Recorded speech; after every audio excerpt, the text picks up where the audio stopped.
गीता में जब अर्जुन के सामने कृष्ण जी खड़े हुए तो उन्होंने क्या बोला? बेटा, इस दुनिया में दो प्रकार के तत्व हैं, केवल दो प्रकार का। पहला तत्व असत्य है और वो क्या है? शरीर। दूसरा तत्व सत्य है और वो क्या है? आत्मा। हे अर्जुन, मैं और तुम ये शरीर नहीं है। तुम अपने आप को शीशे में देख के आए हो कभी? तुम अपने आप को देख के आए हो कि अपने शरीर को? तुमने कभी अपने आप को देखा है? नहीं देखा? बिल्कुल सही नहीं। तुमने अपने आप को कभी नहीं देखा। तुमने क्या देखा? तुमने केवल अपने शरीर को देखा। और कृष्ण जी क्या समझा रहे हैं? हे अर्जुन, तू और मैं शरीर नहीं है। शरीर तो हमारे कपड़े हैं, इस आत्मा के कपड़े हैं। शरीरों के मारे जाने पर भी आत्मा कभी नहीं मरती। नैनम छिन्दन्ति शस्त्राणि नैनम दहति पावका न चैनम क्रोधं कापे न शोषति मारुता। हे अर्जुन, इस आत्मा को ना तो कोई शस्त्र काट सकता है, ना अग्नि जला सकती है, ना वायु इसे सुखा सकती है, ना जल से भिगो सकता है। तो पूजा किसकी करनी है? आत्मा की। और किसकी नहीं करनी है? शरीर की। तो आज तक हम किसकी पूजा करते आए? फिर सोच लो, मंदिरों में क्या है? शरीर है कि आत्मा? हाँ, क्या बात है, आत्मा है मंदिरों में बैठा। मंदिर में आत्मा, तुम्हारे अंदर क्या है? मंदिरों में क्या दिखाई देते हैं? शरीर भी नहीं दिखाई देते। शरीरों की फोटो, शरीरों की प्रतिमा, शरीरों की प्रतिमा, मूर्ति। तुम्हारे दादाजी मान के चलो सीएम बन गए, पीएम बन गए, तो चौक में उनकी मूर्ति लग गई थी। अब वो दादाजी है, दादाजी की मूर्ति। उसको खाना खिलाने जाओगे क्या? भूख लगेगी क्या? पत्थर को भूख लगती है क्या? मंदिर में जाके भोग लगाते हो? किसको लगाते हो? तो मूर्ति तो नहीं खा रही है खाना, तभी तो आप नहीं दादाजी की फोटो को खिलाना, खाना खिलाने। जब दादाजी की मूर्ति खाना नहीं खा रही है तो किसी भगवान की मूर्ति कैसे खा लेगी? कृष्ण जी ने कभी कहा ही नहीं कि किसी मूर्ति की पूजा करो। कृष्ण जी ने क्या कहा?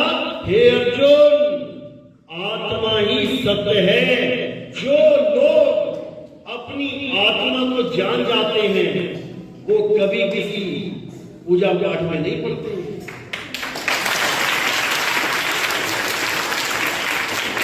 अध्याय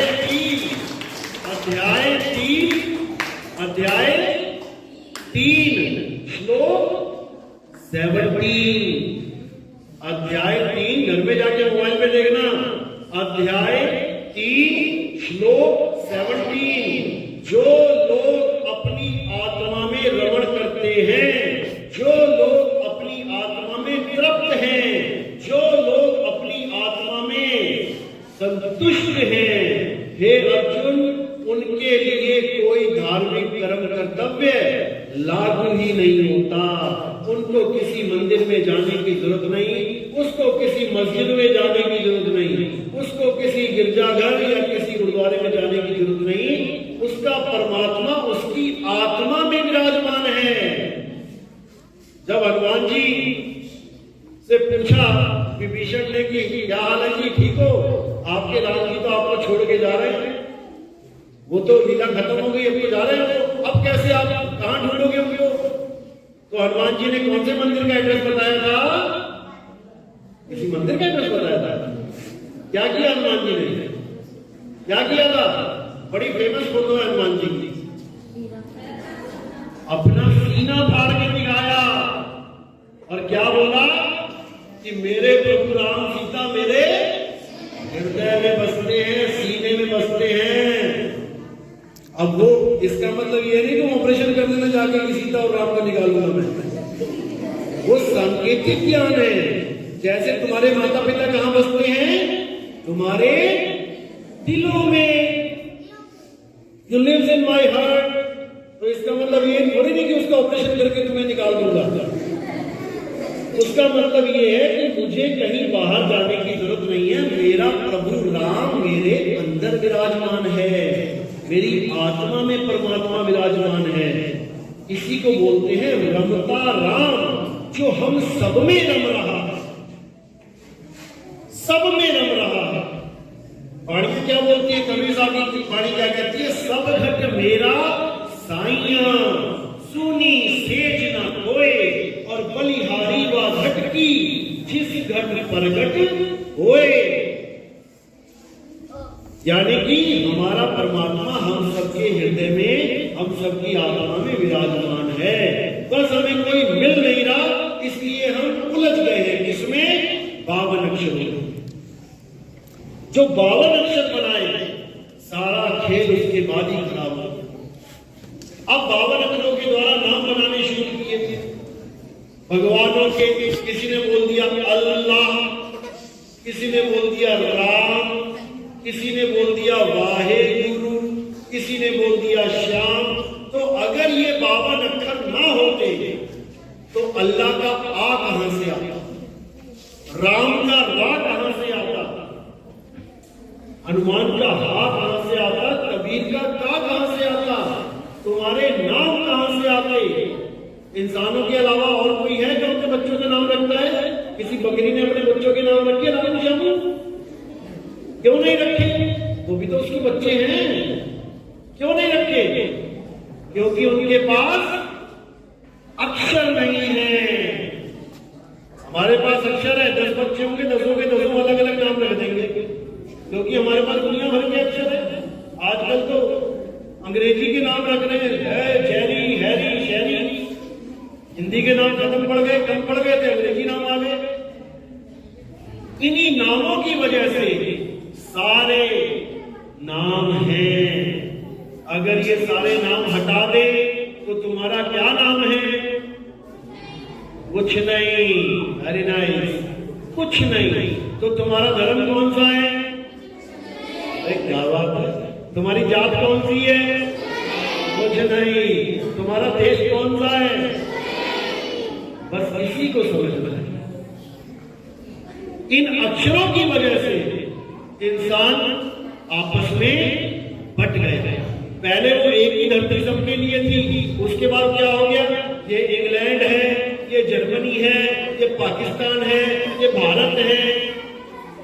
मिट्टी पे नहीं लिखा है कि ये भारत है कि पाकिस्तान है, ये दिमाग में लिख दिया इंसान के इन अक्षरों की वजह से। बॉर्डर लगा दिए वहां पे, लेकिन हवा को आज तक न रोक पाए। ये पाकिस्तान की हवा है, ये इंडिया की हवा है। यानी जहां पर उसका मौका लगा उसको उसने बांट दिया। ये भारत का आकाश है, ये पाकिस्तान का आकाश है। बताओ भारत के आकाश पाकिस्तान के आकाश में क्या भेद है? कोई रंग भेद है क्या? जहां पर इस इंसान का दाव चला, उसने अक्षर के माध्यम से उस जगह को कवर कर लिया। समुद्र में सीमाएं बना दी, वायु में सीमाएं बना दी, लेकिन हवा पे कैसे सीमा बनाएगा?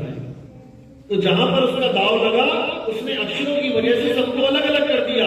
मैं ब्राह्मण हूं, ब्राह्मण का बा ना होता तो ब्राह्मण कैसे बोलते? मैं शूद्र हूं, शूद्र का शाह ना होता तो शूद्र कैसे बोलते? मैं क्षत्रिय हूं, क्षत्रिय का क्षत्रिय कैसे बोलते?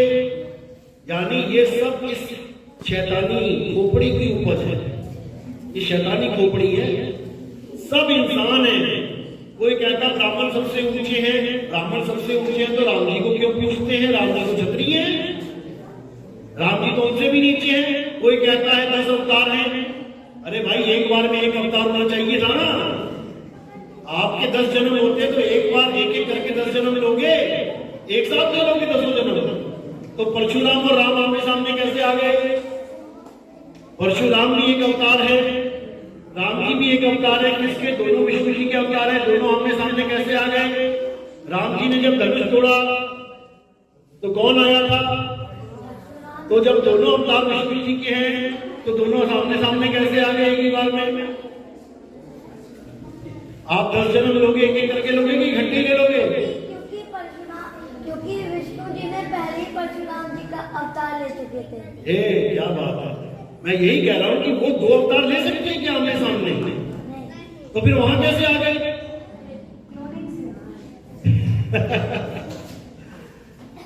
ये कौन मानता है कि विष्णु जी, राम जी, कृष्ण जी आदमी हैं? हाथ खड़े करो। विष्णु जी, राम जी, हनुमान जी ये आदमी हैं? हाथ खड़े करो। आदमी है कि नहीं? इंसान रूप में है कि नहीं? कोई ये तो नहीं मानता कि विष्णु जी मछली है? मानता है? पहला अवतार कौन सा था विष्णु जी का? मत्स्य। मत्स्य था ना? मछली का था ना? यही तो पूछा मैंने। क्या विष्णु जी को आप मछली मानते हो? तो फिर मछली का अवतार किसने लिया? तो मछली कौन हुआ? यही तो मैं पूछ रहा हूं। आप विष्णु जी को मछली नहीं मानते, क्यों? मछली एक जानवर है इसलिए। दूसरा अवतार कौन सा था? कछुआ। क्या इंसान है कि जानवर? तो जिसका अवतार लोगे वही होंगे कि कुछ और होंगे? वही होंगे। तो विष्णु जी क्या बन गए? कछुआ। कछुआ इंसान है कि जानवर? तो विष्णु जी जानवर हो गए। अरे जब कछुए का अवतार लेंगे तो जानवर हुए कि नहीं हुए? तीसरा अवतार कौन सा है? वराह। वराह अवतार क्या होता है? एक जंगली सूअर देखा किसी ने? उसके दांत बाहर होते हैं। उस दांतों पे पृथ्वी को उठा के कौन लेके आया था? कहां से लेके आए थे पृथ्वी को उठा के? समुद्र में से। समुद्र पृथ्वी के अंदर है कि बाहर है? तो पृथ्वी पूरी बाहर है। पृथ्वी के ऊपर समुद्र है, तो समुद्र में से पूरी पृथ्वी को निकाल के ला रहे हैं। समुद्र नीचे रह गया, पृथ्वी ऊपर आ गई, तो समुद्र कहां था फिर? समझो, जैसे मैं किसी कुएं में से कोई चीज उठा के लेके जाऊं, कुआं नीचे रह गया और मैं उस चीज को कुएं से ऊपर लेके आ गया। अब अगर मैं समुद्र में से पृथ्वी को लेके आता हूं ऊपर, तो समुद्र नीचे रह गया और पृथ्वी ऊपर आ गई, तो वो समुद्र कहां था जो नीचे रह गया? कौन से ग्रह पे था? नहीं समझ में आता है, छोड़ो। तो जैसे विष्णु जी ने आगे अवतार धारण करते हुए राम जी का अवतार लिया, कृष्ण जी का अवतार लिया, वो अवतार कौन सा था? आदमी का अवतार, ह्यूमन बॉडी आदमी का था। तो कृष्ण जी, विष्णु जी क्या आदमी हो गए? जब वो मछली नहीं थे, जब वो कछुआ नहीं थे, क्योंकि वो भी शरीर है, तो आदमी का शरीर लेके क्या वो आदमी हो गए? वो आदमी नहीं हुए। क्यों?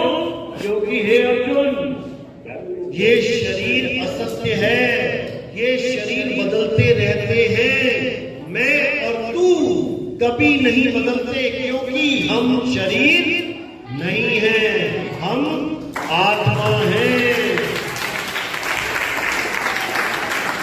इसी आत्मा को जानने के लिए ये आपको सेशन दिया गया है। तो सही कहते हैं सुनो भाई साहब, आपने केवल नितिन दास लिखना है आता, तो वहां पे एक YouTube चैनल आ जाएगा, उस पे गोल सी फोटो होगी PPC कबीर साहब की, आपने उसको सब्सक्राइब करना है और सीरियल वाइज सत्संग सुननी है, 1 2 3 4 5, उसके बाद आपको हर चीज समझ में आने लग जाएगा।